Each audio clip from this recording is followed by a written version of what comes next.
Predstavljajte si, da sedite v prostoru, kjer je na videz vse v redu. Ljudje okoli vas so zadovoljni, nihče se ne prepira, nihče ne dvigne glasu. Zraven je mir, znotraj vas pa tiha napetost. Utrip je nekoliko hitrejši, ramena so dvignjena, nasmeh je na obrazu, čeprav vam ni do smeha. Spet ste tisti, ki razume, potrpi, se prilagodi in poskrbi, da je vsem dobro. Vprašanje, ali je dobro tudi vam, se nekako nikoli ne prebije do površja. To je ujetost v vlogi ugajanja. Vloga, v kateri je treba biti prijazen, razumevajoč in miren zato, da odnos ostane varen.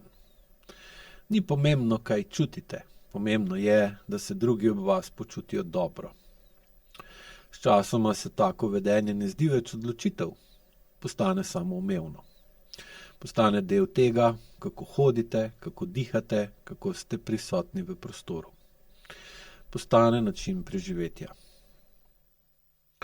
Morda mislite, da ste to že prerasli.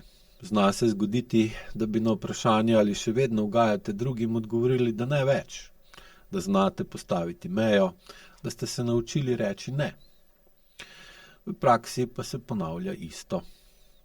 Hitro zaznate razpoloženje drugih, samodejno prevzamete naloge, ki jim drugi niso kos, pomirite napetost v prostoru, zamolčite svoje nestrinjanje in svoje potrebe preložite na pozneje, ki se pa običajno spremeni v nikoli. Krivda se v vas oglasi že ob sami misli, da bi rekli ne, še preden si sploh dovolite razmisliti o tem, kaj je prav in kaj ne. Ta vzorec se ne pojavi iz nič. Začne se v otroštvu, ko otrok ugotovi, da je mir v družini odvisen od tega, kako se obnaša, in začne prilagajati sebe drugim in se odvaja pričakovati, da se tudi drugi prilagodijo njemu ali ga upoštevajo. Če je bil doma prisoten stres, nepredvidljivost ali čustvena nedosegljivost odraslih, je otrok zelo hitro razumel, da mora biti priden, tih, razumen, neproblematičen. Da ne sme preveč zahtevati, da je bolje, če potihne, se umakne ali zgladi konflikt, še preden ta sploh nastane. Otrok v takšnih okoliščinah ne ve, da starši nimajo dovolj čustvene zrelosti ali notranje urejenosti. Ne ve, da odrasli nosijo svoje nepredelane zgodbe in da njihova razpoloženja niso njegova odgovornost. Razume le, da je napetost prevelika in da mora nekaj narediti. Telo začne iskati način, kako preživeti, kako ohraniti ljubezen, pripadnost, varnost. In najlažje to stori tako, da utiša tisto, kar bi v odnos prineslo konflikt. To so jeza, odpor, žalost, razočaranje. Da bi ohranil odnos, otrok skrije svojo moč. Jezo potisne vase, svoje potrebe zmanjša, svoj glas utiša. Namesto, da bi se postavil zase, se umakne. Namesto, da bi jasno pokazal, da mu nekaj ni prav, začne razumeti druge in jim prihajati naproti. Postopno se nauči, da je manj pomembno, kaj čuti on, kot to, da se odrasli z njim počutijo dobro. In telo vse to skrbno zabeleži. V drži, v dihanju, v napetosti mišic. To ni zgodba o psihologiji, temveč zelo konkretna telesna resničnost. Telo si zapomni, da je vaša vrednost povezana s tem, koliko prenesete, koliko razumete in kako malo zahtevate zase. Ko tak otrok odraste, vzorec ostane. Danes se kaže kot stalna dolžnost, kot notranji občutek, da morate biti v redu, da ste odgovorni za počutje drugih, da ne smete povzročati težav. V telesu se to izraža kot kronična utrujenost, občutek pritiska v prsnem košu, napet trebuh, stisnjena čeljust, plitko dihanje. Predavanje Ujetost v vlogi ugajanja je namenjeno ravno tem prostoru med razumevanjem in telesno izkušnjo.